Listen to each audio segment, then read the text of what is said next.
Puji Tuhan, tetap bangkit berdiri saudaraku. Kita akan membaca mega project karakter Kristus hari Senin, saudara. Saudara boleh ulangi ikuti saya. Mega project karakter Kristus hari Senin. Mega project karakter Kristus hari Senin. Lemah lembut. Lemah lembut. Menghambakan diri. Menghambakan diri. Damai. Damai. Sukacita. Sukacita. Lemah lembut. Lemah lembut. Menghambakan diri. Menghambakan diri. Damai. Damai. Sukacita. Sukacita. Sekali lagi. Lemah lembut. Lemah lembut. Menghambakan diri. Menghambakan diri. Damai. Damai. Sukacita. Sukacita. Beri tepuk tangan bagi Tuhan. Silakan duduk. Puji Tuhan. Shalom. Baik saudara, kita akan belajar meneruskan seri khotbah yang saya beri judul yaitu adalah hati yang terbelenggu seri yang ketiga, Bapak Ibu. Yang terambil dalam Amsal pasal 4 ayat 23. Demikian firman Tuhan, jagalah hatimu dengan segala kewaspadaan, karena dari situlah terpancar kehidupan, saudara. Kenapa kita harus menjaga hati dengan waspada, dengan segala kewaspadaan, bukan waspada yang biasa atau waspada yang setengah-setengah, saudara. Tapi engkau dan saya diajar Tuhan, kita diberikan pengertian oleh Tuhan bahwa kita harus menjaga hati manusia itu dengan segala kemampuan kita, saudara. Kenapa? Karena hati saudara dan saya itu adalah sumber kehidupan manusia. Kenapa kita harus menjaga hati ini, saudara? Karena itu adalah hati kita adalah sumber kehidupan manusia, Bapak Ibu. Maka kita harus menjaganya itu dengan segala kewaspadaan, saudara. Nah, izinkan saya berkata demikian. Jika Tuhan tahu hati manusia adalah sumber kehidupan, saudara, maka si jahat pun itu tahu juga bahwa hati manusia adalah sumber kehidupan. Yang mengerti hati manusia itu sumber kehidupan tiga. Yang pertama Tuhan, yang kedua manusia, yang ketiga adalah si jahat. Si jahat tahu bahwa hati saudara itu adalah sumber kehidupan, saudara. Maka saudara, si jahat pasti mencari sumber utama hidup manusia. Yaitu adalah hati saudara dan saya untuk dibelenggu. Dia tidak pernah membelenggu tangan, kaki, mulut. Ini sudah saya pernah terangkan 2 seri khotbah sebelumnya. Mungkin bahkan 6 seri sebelum ini, saudara. Tidak pernah dibelenggu, tapi hatimu dibelenggu. Karena setan tahu tangan kakimu bukan sumber hidupmu. Setan tahu, saudara, talenta, waktumu, kesempatanmu, air matamu bukan sumber hidupmu. Maka dia tidak pernah membelenggu yang bukan sumber. Maka sumbernya dibelenggu, yaitu adalah hatimu dan hatiku hari ini, saudara. Makanya kita harus melihat bersama-sama. Apakah hari ini saudara terbelenggu atau tidak? Kita akan masuk di poin, saudara, poin yang ketiga. Berbicara adalah hati yang terbelenggu karena mammon atau uang, saudara. Yang terambil dalam Matius pasal yang ke-6, ayat yang ke-19 sampai yang ke-24. Tadi pagi saya khotbah di Matius 6 ayat 25 sampai 32. Hari ini, siang hari ini seri yang ketiga berbicara adalah belenggu mammon. Kita akan buka firman Tuhan bersama-sama saudara. Matius pasal yang ke-6 ayat 19 sampai 24.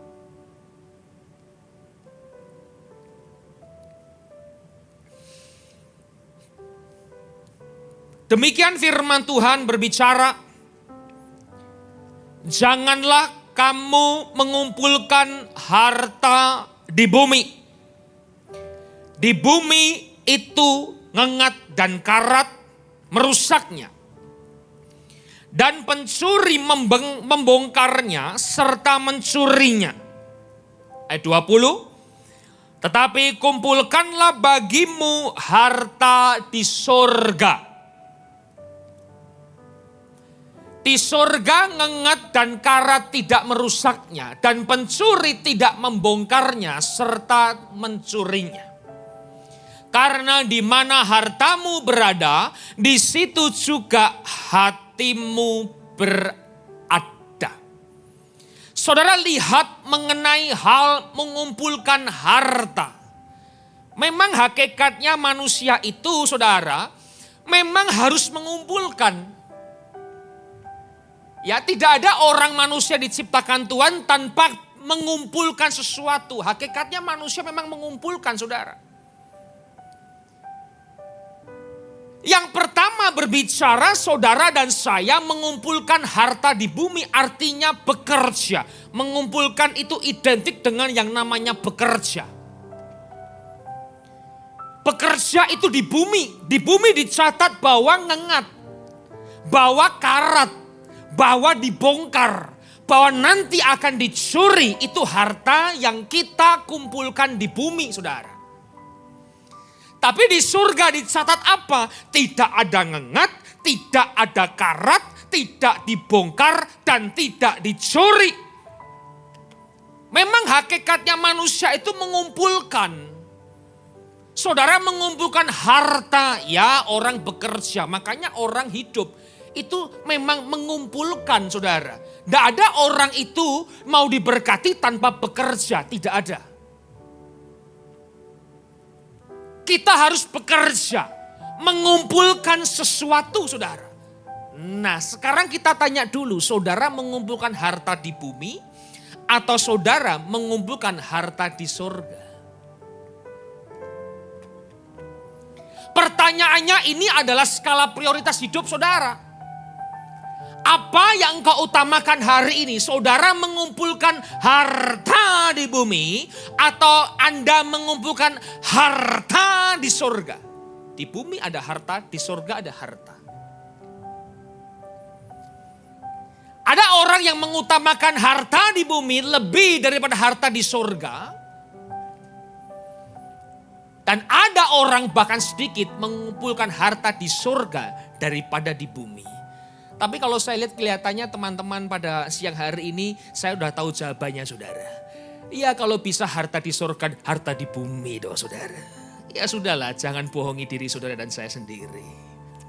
Ya tentunya surga juga ada harta, bumi juga ada harta dong. Kalau bisa di surga harta melimpah, di bumi harta melimpah. Saudara, itu adalah pernyataan orang yang hatinya mendua. Kita lihat dulu. Harta di bumi artinya hati di bumi. Dikatakan apa tadi Bapak Ibu? Di mana hartamu yang paling berharga, di situ hatimu berada. Kalau kita prioritaskan harta di bumi itu yang lebih, saudara, maka hatimu di bumi. Dan kalau kita prioritaskan harta itu di sorga, saudara, maka hatimu itu di sorga. Dengan arti kata lain demikian, apa harta yang paling berharga dalam hidup manusia? Karena itu menentukan letak hatimu dan hatiku hari ini. Apa yang paling berharga dalam hidup saudara dan saya, itulah yang menentukan letak hatimu dan hatiku hari ini.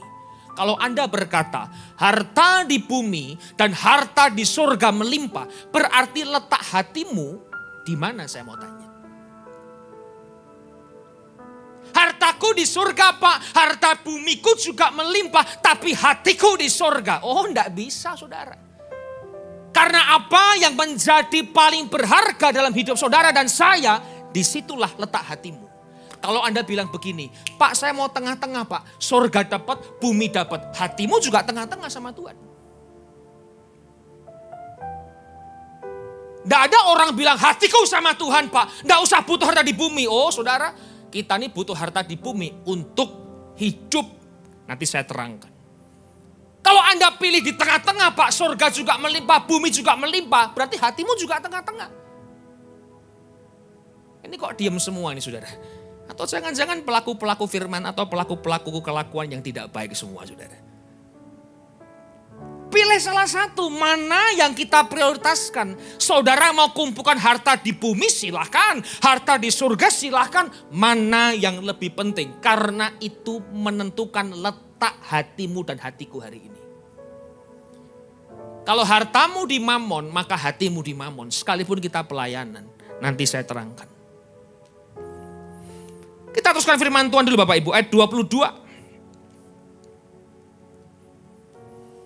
Mata adalah pelita tubuh. Jika matamu baik, teranglah seluruh tubuhmu. Jika matamu jahat, gelaplah seluruh tubuhmu. Jadi jika terang yang ada padamu gelap, betapa gelapnya kegelapan itu. Di mana hartamu berada, di situ hatimu berada. Mata adalah pelita tubuh. Jika memandangmu baik, maka teranglah seluruh tubuhmu. Jika engkau pandang tidak baik, maka gelaplah seluruh tubuhmu. Saudara, kita berbicara Mamon pada siang hari ini, yaitu berbicara pandanglah Mamon dengan baik. Jangan memandang Mamon dengan jahat, saudara. Pandanglah Mamon, pandanglah uang, pandanglah harta di bumi. Itu dengan pandangan yang baik. Jangan pernah memandang Mamon dengan pandangan yang jahat, saudara. Mata pelita tubuh, cara pandangmu menentukan posisi hatimu juga. Cara pandangmu itu menentukan, saudara, apa yang keluar dari tubuhmu. Maka saudara, mata adalah pelita tubuh. Jika mata baik, hidup Anda dan saya akan menjadi terang. Jika cara pandang kita tidak baik, maka hidup Anda dan saya akan menjadi gelap, saudara. Nah, 1 Timotius pasal yang ke-6 ayat yang ke-10 bilang begini. Karena akar segala kejahatan adalah cinta akan uang. Cinta uang. Sebab oleh memburu uanglah beberapa orang telah menyimpang dari iman. Dan menyiksa dirinya dengan berbagai duka. Kesalahan orang Kristen, saudara, dia cinta uang, bukan uangnya yang salah. Tapi akar segala kejahatan adalah cara pandangmu terhadap uang itu yang salah. Maka tubuhmu yang tadinya terang jadi gelap. Makanya 3 orang, kenapa orang itu banyak jahatnya? Cuman 3 saja yang saya simpulkan. Yang satu itu iri hati, kata Yakobus. Yang kedua adalah apa? Egois. Yang ketiga, cinta Mamon. Mamonnya tidak salah. Yang salah adalah cara pandangmu melihat Mamon. Sehingga hatimu mencintai Mamon lebih daripada Tuhan. Cinta akan Tuhannya pudar. Cinta akan Mamonnya semakin menjadi-jadi, saudara. Mamon itu tidak salah. Siapa orang tidak butuh Mamon? Siapa orang tidak butuh uang? Saudara mau ke gereja aja keluar duit, betul ya? Bensin, keluar parkir, belum jajannya, belum nanti bayar kopi di Beslon, saudara. Mamon itu tidak salah, yang salah adalah cara pandangmu melihat Mamon, itulah yang salah, saudara. Engkau telah mencintai Mamon lebih daripada Tuhan. Uang itu tidak salah, tapi cara pandang kita yang salah sehingga kita mencintai uang lebih daripada Mamon. Saudara, kalau orang tanya sehari-hari selalu bicaranya Mamon, Mamon dan Mamon. Perhatikan baik-baik. Karena Mamonlah orang telah menyimpang dari imannya. Berapa banyak karena Mamon gereja rusak imannya gara-gara duit. Berapa banyak pendeta yang dulunya merintis, mungkin diberikan kepercayaan, hatinya murni sama Tuhan. Karena mamon, imannya menyimpang. Berapa banyak pelayan Tuhan yang dulunya tulus hati, udah kenal duit, imannya menyimpang. Tapi saya lihat di sini tidak ada, saudara. Tidak ada yang ngaku sama saya. Di luar banyak, di sini tidak ada. Tapi yang banyak di luar datang siang ini semua di sini, saudara. Karena mamonlah imanmu menyimpang. Orang yang dulu kerja baik, saudara, yang kerja jujur, karena digoda oleh mamon, imannya menyimpang, bisa nipu orang. Bisa makan uangnya orang. Yang dulu kerjanya bayarnya on time, saudara, karena mamon jadi overtime. Sekali dua kali nggak apa-apa, saudara. Kalau berulang kali itu namanya sifat, namanya tabiat. Orang datang gereja, sungguh-sungguh hatinya sama Tuhan, mungkin belum diberkati Tuhan. Setelah diberkati Tuhan, imannya menyimpang. Itu kata 1 Timotius 6. Makanya hati-hati, saudara. Kalau kita memandang mamon dengan salah, iman kita bisa menyimpang.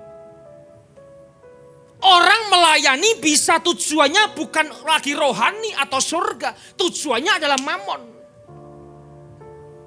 Saya bisa bilang begini bukan berarti saya nggak butuh mamon, saudara. Tapi pas kebetulan khotbah di BES nggak dikasih mamon, makanya saya bisa khotbah mamon, saudara. Kalau saya bilang begini, nyindir gereja katanya PK-nya kurang gede sama pendetanya. Untung nggak dikasih PK, makanya bisa bilang begini. Pendeta, gembala, otaknya sekarang duit semua, mamon semua. Jemaatnya diracuni mamon semua, saudara. Mamonnya tidak salah, tapi cara pandangmu melihat mamon. Mulai melayani berkening kan? Berapa Pak PK-nya di BES? Kalau sekali khotbah 1 juta, 2 kali khotbah 2 juta, 3 kali khotbah 2,5. Lu kok tambah kecil? Oh, namanya paket, saudara. Betul enggak? Beli baju berapa matahari 1? 502 biji berapa? 700. Paket. Tapi kalau beli diskonnya suka paket, kalau dibayar gereja ngamuk-ngamuk. 5 kali khotbah kok cuma dapatnya di paket. Saudara melayani mulai bergening dengan uang, dengan mamon. Bukan ini yang salah. Pandanganmu sama mamon itu yang salah. Sikap hatimu itu yang salah, bukan mamonnya. Dan hari ini kalau ada saudara yang datang ke gereja, ada saudara yang melayani, ada saudara yang naik panggung. Kalau hatimu dikuasai mamon, bertobat. Kalau engkau melayani, hanya bicara mamon, bertobat.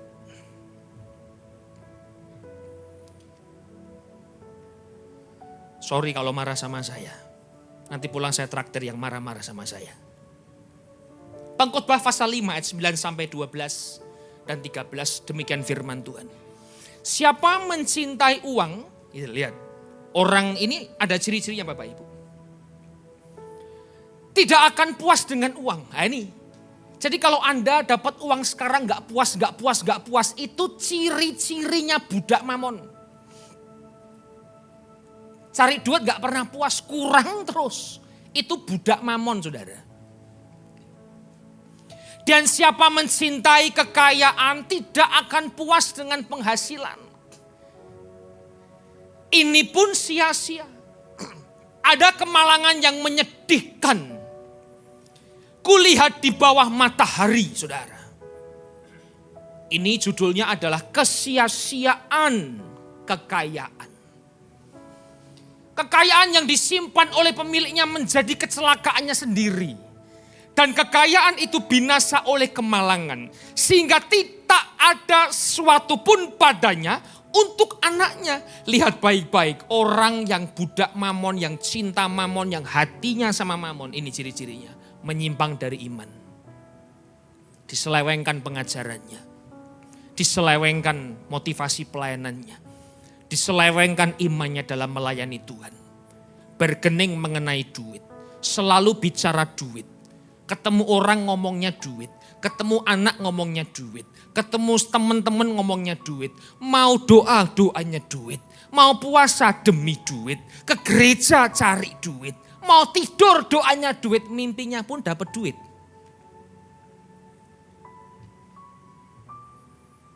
Dirinya tersiksa, dikatakan tadi saudara di pengkhotbah, duka cita yang menyedihkan, kemalangan yang sangat sedih.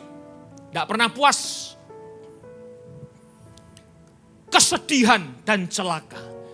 Oh saudara, gereja itu bukan yang tidak butuh duit. Gereja kita butuh duit saudara. Saya tekankan butuh duit.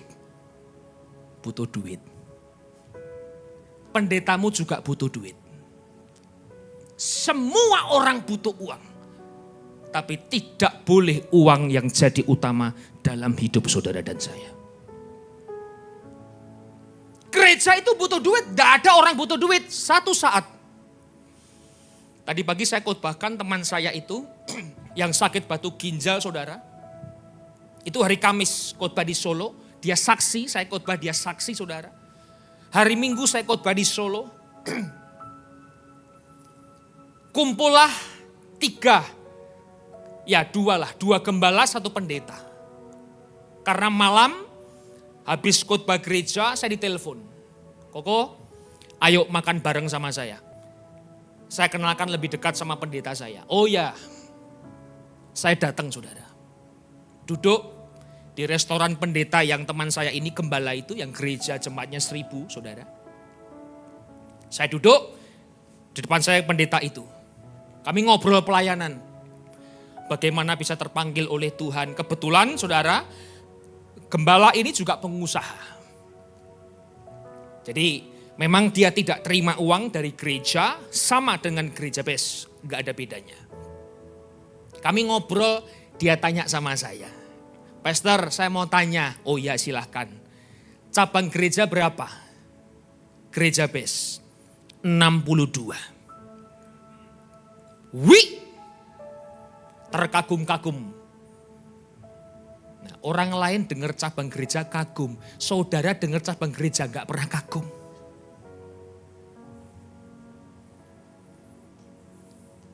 Loh kok diem kabeh Bapak Ibu? Ini habis makan mau tidur semua atau lapar lagi saudara? Orang lain lihat cabang gereja kita terkagum-kagum. Wih, saudara gerejanya sendiri gak pernah kagum. Saya diem. Oh langsung dipancing sama teman saya ini. Kan dia penengah saya sama gembala itu saudara. Ini gerejanya duitnya banyak ini. Nunjuk saya. Saya diem aja. Gembala depan saya bilang begini. Oh ya pastor, wah kalau cabang 62 pasti uangnya banyak dong.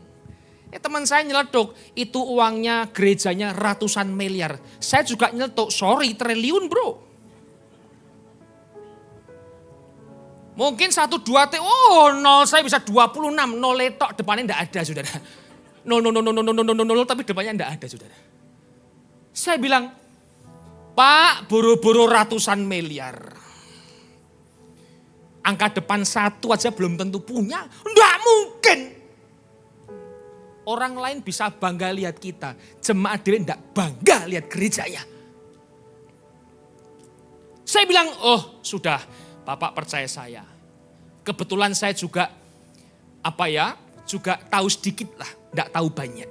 Tahu sedikit keuangan gereja. Saya bilang tidak ada Pak. Kita tuh setiap minggu berjalan dengan iman. Loh ini benar saudara. Kalau uang ratusan miliar berjalan dengan tabungan. Kalau kita berjalan dengan iman. Mau bayar, aduh gak ada duit.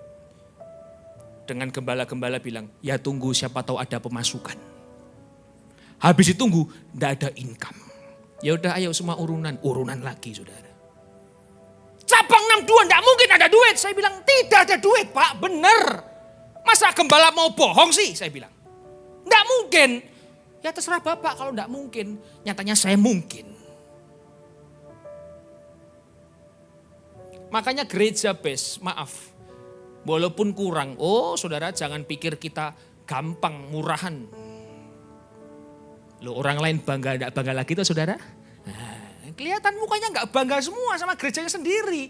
Kenapa kau bangga dengan gereja lain? Gerejamu kau enggak pernah bangga. Halo? Loh, ini benar, karena kita ngalami semua saudara, kita bisa ngomong mengenai ini. Makanya saya sangat bangga kalau Bes itu tidak pernah bicara uang, tidak pernah menekankan uang, tidak cinta mamon. Karena saya percaya cinta Tuhan lebih daripada segala-galanya. Bangga saudara ya, walaupun kurang ya begitulah. Kalau ada lebih ya siapa tahu bisa bantu gereja, bukan minta-minta. Makanya kita enggak usah bilang duit. Gereja itu tabu bilang duit. Gereja bukan tempatnya orang bilang duit, terima duit, kasih duit. Bukan. Kalau engkau punya hati sama Tuhan, sama rumahmu, engkau pasti kasih duit di gereja. Kalau cari-cari duit, ya maaf, hatimu tidak di situ. Tadi itu, di mana hartamu berada, hatimu di situ berada.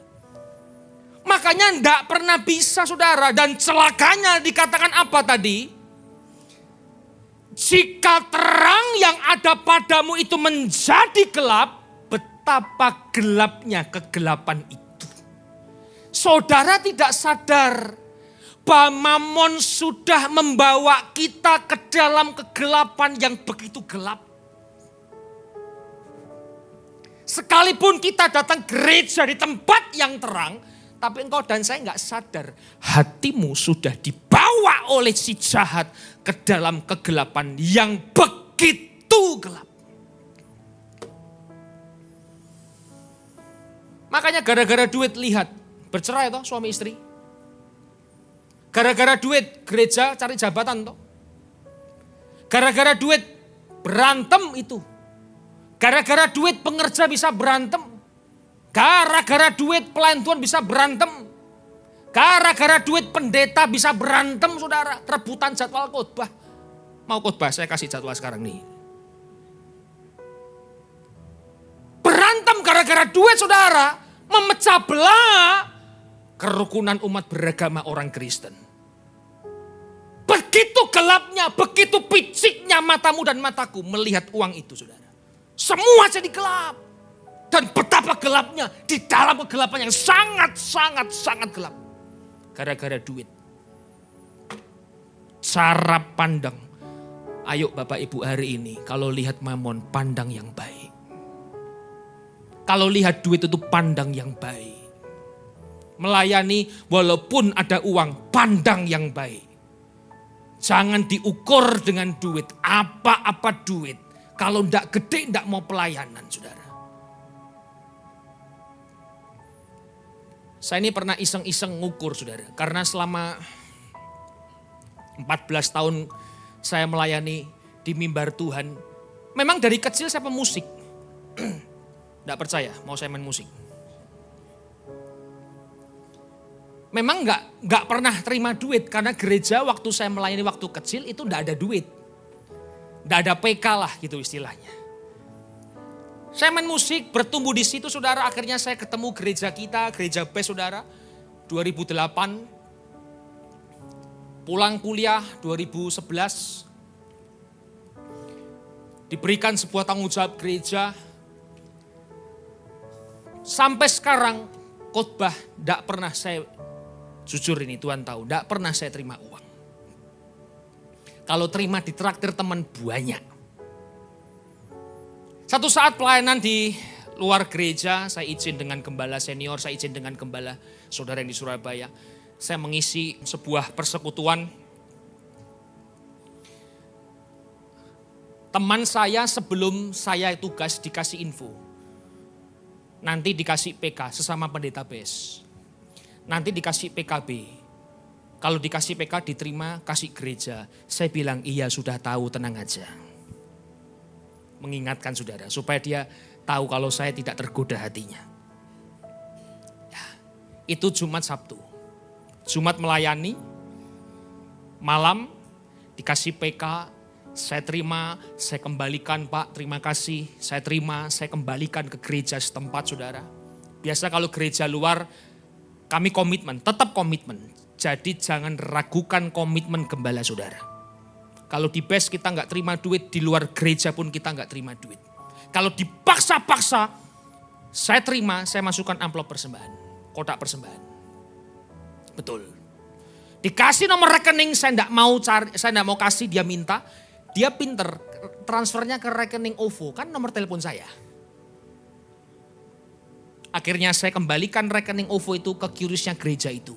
Kalau nggak ada, saya ambil tunai, saya kembalikan di gereja itu. Sabtu melayani. Akhirnya amplop itu dikasih sama koordinatornya, saudara. Ya jemaat kita juga lah dikasih. Sabtu saya juga melayani. Saya bilang, Bu, Sabtu ini ada apa?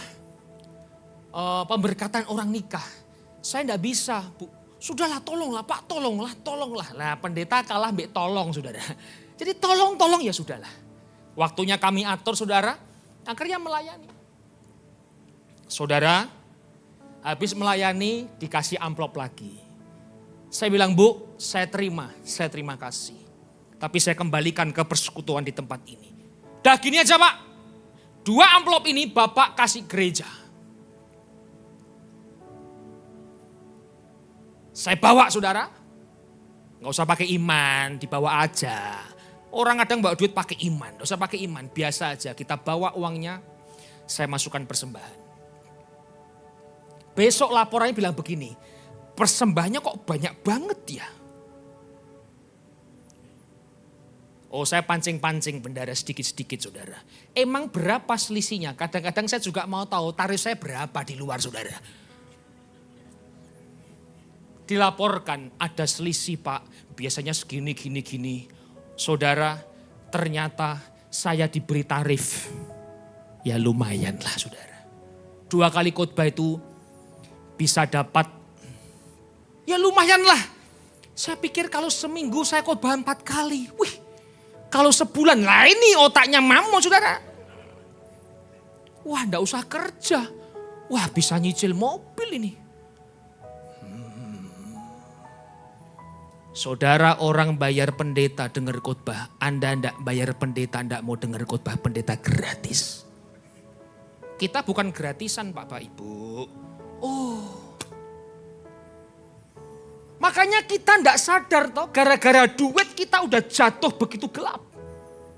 Tadi yang paling kenceng guyunya dia udah tahu siapa saya di sana melayani saudara. Pemusik teman-teman kita ini sama lah.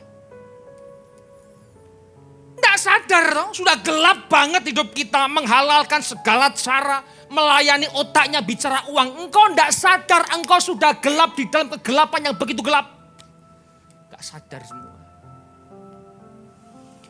Ya 24 kita lihat dulu. Tak seorang pun dapat mengabdi kepada 2 tuan. Karena jika demikian ia akan membenci yang seorang dan mengasihi yang lain.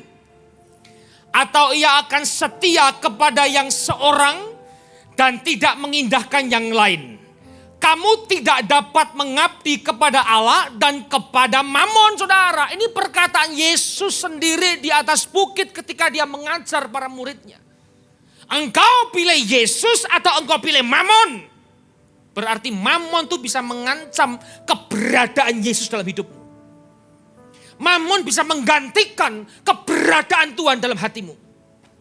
Ini luar biasa saudara. Orang Kristen pilih apa? Yemon. Yesus dan Mamon. Makanya hatimu juga Yemon juga tengah-tengah saudara.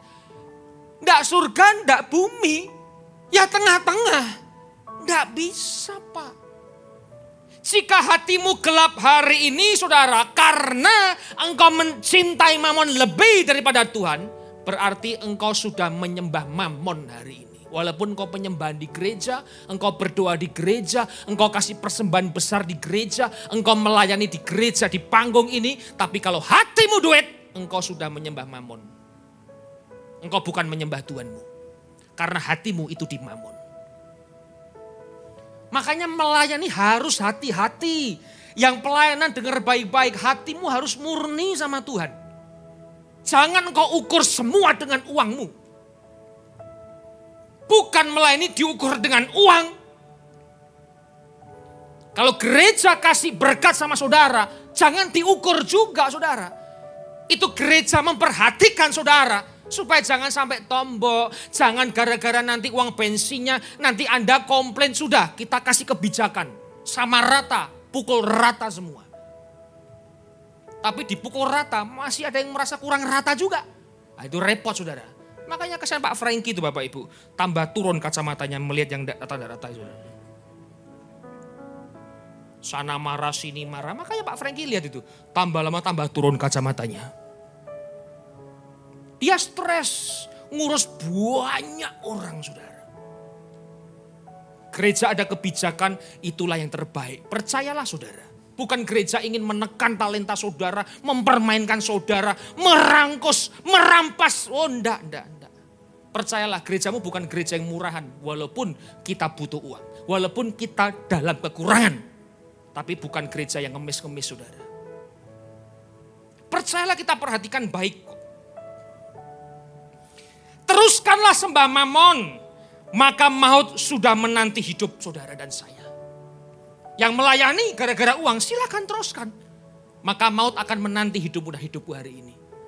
Yang diukur dengan duit silakan Anda ukur semua dengan uang. Maka maut akan menanti hidupmu dan hidupku hari ini saudara. Tidak ada seorang pun yang dapat mengabdi kepada dua tuan. Tidak bisa, satu saja. Pilih hari ini, tentukan pilihanmu hari ini. Allah atau Mamon. Pilih salah satu. Kalau gereja menyarankan pilih Tuhan di atas segala-galanya. Kalau Anda pilih Mamon silakan itu pilihanmu. Teruskan saja. Itu Mamon, maut akan menunggu hidupmu dan hidupku. Makanya harus kembali saudara. Kita tidak boleh bermain-main lagi dalam pelayanan. Kita tidak boleh main lagi mengikut Kristus. Tidak bisa semua diukur dengan duit. Cara pandangmu yang salah terhadap uang. Budak Mamon adalah maut, budak Kristus adalah kehidupan kekal. Bagaimana maut atau Mamon bisa membeli kehidupan kekal? Oh, enggak bisa. Tidak akan pernah Mamon bisa membeli kesehatan. Bermimpi indahlah para budak Mamon. Anda pikir dengan Mamon bisa beli keselamatan, mahkota kehidupan? Enggak bisa. Saudara, enggak usah bilang keselamatan. Kesehatan saja enggak bisa dibeli sama Mamon. Saya masih ingat, tahun 98. Ada orang kaya Solo saudara. Sangat kaya sekali. Berobat ke Mon-i, Singapura. Kena stroke. Pansui. Stroke itu biasa kan setengah badan. Orang ini itu bisa semua badan kanan kiri saudara. Sudah mayat hidup. Tahun 98, wah saya masih kecil saudara. Diajak mamah besuk ke rumah sakit. Saya masih terngiang-ngiang sampai hari ini. Nggak bisa makan, sensornya ya mengunyah lah. Nggak bisa karena udah mati sensornya saudara. Jadi di lehernya itu dilubang, dimasukkan selang sampai ke lambungnya saudara. Jadi kalau mau makan itu ada satu jar begitu, dituangkan di selangnya.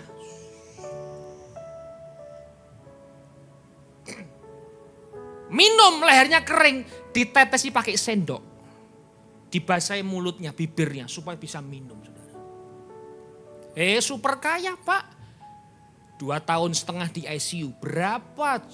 Mungkin zaman dulu mungkin ratusan ribu dolar. Sekarang berapa mungkin saudara? Di Mon-i. Teman saya batu ginjal. Saya temani 2 hari di rumah sakit. Saya datang. Saya bilang istri anaknya pulang sana ke hotel. Om yang temani papamu. Saya tidur di hotel. Nyenyak banget. Kenapa? Tahu harganya. Teman saya bilang begini. Koko, apa? 1 malam rumah sakit ini 10 juta. Wah saya menikmati tidur di 10 juta Bapak Ibu. Walaupun di sofa. Saya tidur, saya menikmati betul. Wih, semalam captio. Pulang, saya check out. Dia kursi roda, saya bayar rumah sakit pakai kartunya dia, bukan kartu saya, saudara. Habisnya itu $40.000. 500 juta operasi batu ginjal, dan itu pun dinyatakan sembuh, tidak ada tindakan gopek tiau. Sebelum tahun baru anaknya itu, maaf yang laki-laki, itu sunat. Saya bilang, kok kamu nih apa kurang kerjaan ya? Orang sunat sampai di Singapura. Rumah sakit kan banyak di Indonesia. Lah sisan kok mumpung liburan 10 hari di Singapura. Saya dikasih amplop. Saya buka amplopnya. Bapak Ibu tahu sunat di Singapura $7.000.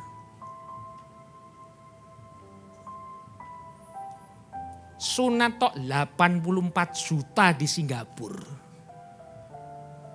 Saya bilang, ya ampun. Dulu untung saya murah, saudara. Coba di Singapura bisa cepet tiau. Benar, saudara. Engkau dengan mamon saja kesehatan gak bisa beli loh. Apalagi otak kita mamon bisa beli keselamatan. Oh, mimpi indahlah budak mamon. Gak bisa. Satu bata pun tidak bisa engkau bisa cari di surga dengan mamonmu. Tidak bisa. Engkau mau kasih semua sama Tuhan. Tidak menyelamatkan hidup saudara dan saya. Lah kenapa di gereja kau cari mamon itu loh. Kan lucu. Iman kita cinta mamon terus. Loh, uang itu tidak bisa beri keselamatan. Kenapa engkau cari uang? Kenapa hatimu di duit?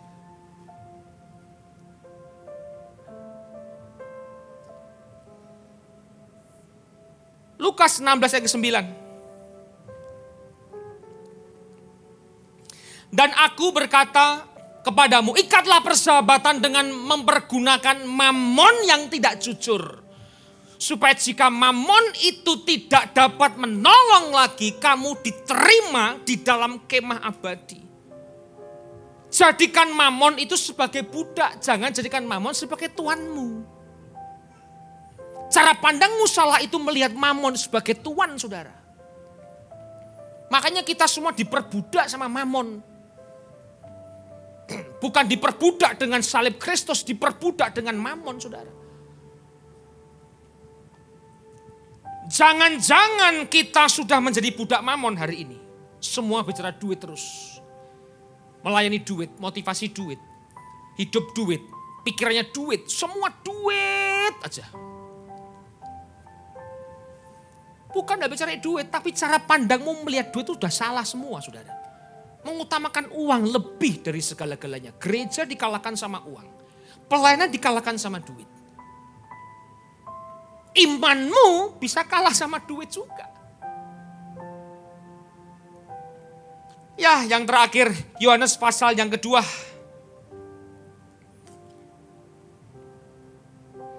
Ini berbicara apa? Berbicara ketika Yesus menyucikan bait Allah. Ketika hari raya Paskah orang Yahudi sudah dekat, Yesus berangkat ke Yerusalem. Dalam bait suci didapatinya pedagang-pedagang lembu, kambing, domba dan merpati, dan penukar-penukar uang duduk di situ. Perhatikan baik-baik, Pak. Ini korban bakaran ini yang dipersembahkan di bait suci. Kambing, domba, merpati, lembu. Ini kan hari korban bakar, korban Paskah, saudara. Orang di luar Yerusalem datang berbondong-bondong ke Yerusalem, ke bait Allah, ke bait suci, mempersembahkan korban bakarannya. Orang Yahudi punya kesempatan, kalau gitu saya buka tenan di depan gereja. Kasih merpati, kasih lembu, kasih domba. Saudara, ayat yang ke-15. Ia membuat cambuk dari tali lalu mengusir mereka semua dari bait suci. Dengan semua kambing, domba, dan lembu mereka. Uang penukar-penukar dihamburkannya ke tanah. Dan meja-meja mereka dibalikkannya. Yesus marah. Kepada pedagang-pedagang merpati ia berkata, ambil semuanya ini dari sini. Jangan kamu membuat rumahku menjadi sarang penyamun. Itu terjemahan di Lukas. Pedagang-pedagang, lembu, kambing, domba, merpati adalah hewan korban bakaran di bait Allah. Artinya begini, jangan mengotori rumah Tuhan dengan mamon. sekalipun tujuannya baik. Kongsi, kerjasama di gereja, coba lihat. Kojo-kojo, ayo kongsi yuk. Nanti kalau cuan, setengahnya buat gereja. Berat. Yang terjadi berantem, gereja jadi korban. Kojo ndak ke gereja, saya juga ndak ke gereja. Cewek 4 kali biasanya Kojo datang, sekarang lihat Andre datang ibadah berapa dulu. Kalau Andre 1-3, saya 2-4. Betul ndak? Loh ndak usah jauh-jauh Pak. Aduh saya ini juga kadang-kadang sedih. Melihat pekerja kami di Solo. Kakak adik kandung kongsi buka rumah makan. Kakak adik kandung, kakaknya laki-laki koordinator Asher, adiknya perempuan koordinator ladies. Kongsi buka restoran, dua-dua koordinator, dua-dua jemaat kakak adik kandung berantem pecah geger, sekarang dewe-dewe Pak. Dulu 2 orang rajin datang gereja, itu keluarga besar, ada 6 keluarga besar. 4-nya di base semua, anak cucu mantune kabeh saudara. Gara-gara buka warung berantem. Dulu kokonya 2 kali ibadah, memenya 2 kali ibadah. Sekarang singit-singitan. Itu bahasa Ibrani singit-singitan saudara. Kokonya datang, tanya adik yang paling kecil. Datang enggak? Kokomu udah gede. Datang Ci. Oh udah aku sore. Datang kokonya sore. Koko datang Ci. Aku datang worship night. Berantem. Makanya hati-hati, mamon bisa memecah belah keluarga, memecah belah suami istri, memecah belah gereja. Sekalipun tujuannya baik. Makanya rumah Tuhan jangan dikotori dengan mamon saudara. Gereja punya aturan dilarang kongsi, dilarang dagang. Sudahlah, nanti korbannya gereja. Gereja nggak mau jadi korban Bapak Ibu, kehilangan domba. Kita yang bukan ngujuk-ngujuki Anda untuk kerja, mereka kerja sendiri, geger kita korbannya. Sekali lagi Anda tidak menghormati rumah Tuhan. Rumah Tuhan yaitu gereja dan hati manusia adalah tempat yang kudus, jangan sampai engkau kotori dengan mamon. Bukan cuman kongsi, posisi hatimu di gereja itu nyembah Tuhan sungguh-sungguh atau duit terus. Engkau melayani sungguh-sungguh itu karena engkau cinta akan Tuhan atau cinta akan mamon. Jangan kita kotori rumah Tuhan dengan mamon saudara. Kelihatannya baik, lembu, merpati. Tuhan tidak suka, Tuhan marah. Makanya apa? Jadikan hatimu rumah Tuhan yang kudus. Yang tidak dibelenggu oleh mamon. Katakan amin. Hati-hati yang melayani pendeta, gembala, semua istri gembala, istri pendeta, anak pendeta, hati-hati saudara. Kadang-kadang suaminya nggak cinta mamon, istrinya gembala bisa cinta mamon, suaminya ketut cinta mamon. Saudara. Saya bilang fakta ini Bapak Ibu. Makanya sekarang suami banyak takut istri. Istri banyak takut suami. Harusnya suami istri takut Tuhan. Anak lebih takut sama siapa? Orang tua pun nggak ditakuti. Jangan kotori rumah yang kudus, hatimu dan hatiku itu oleh cinta yang mamon. Maaf saudara, kesimpulan pada siang hari ini. Jaga hati sumber kehidupanmu, jangan dibelenggu oleh mamon. Di mana hartamu berada, di situ hatimu berada. Hartamu yang paling berharga menentukan posisi hatimu. Apa yang paling berharga dalam hatimu? Itu menentukan posisi di mana hatimu berada. Pandang mamon dengan baik, mata pelita tubuh, lihat yang baik. Mamon walaupun lebih, lihat yang baik. Kekurangan pun tetap lihat yang baik. Jangan sampai imanmu menyimpang gara-gara mamon saudara. Uang tidak salah, cara pandangmu yang salah. Jangan cinta mamon, Anda menyembah mamon saudara. Anda budak-budaknya mamon.